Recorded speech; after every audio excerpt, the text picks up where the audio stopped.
How to fix on-screen keyboard problem in iPhone. So let's get started with the tutorial. First of all, simply open the settings app on your iPhone's home screen, then go to the general. Inside general, all you have to do is tap on the software update and make sure that you are updated to the latest version of software. Now, once you have installed the latest software, then you will have to go back to the settings general again. Then once back there, all you have to do is tap on the keyboard option available there. Once inside the keyboard, if your current keyboard is not working, then tap on the keyboards at the top again. Then tap on the add new keyboard and simply add the new keyboard. And that will be. Now go back to the general again.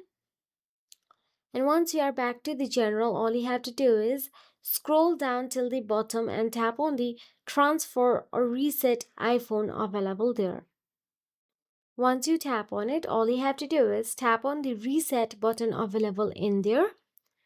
Then tap on the reset keyboard dictionary. If your keyboard is lagging or autocorrect is acting weird, then this will simply reset your keyboard dictionary. If you found this video helpful, please like, share and subscribe, and thank you so much for watching.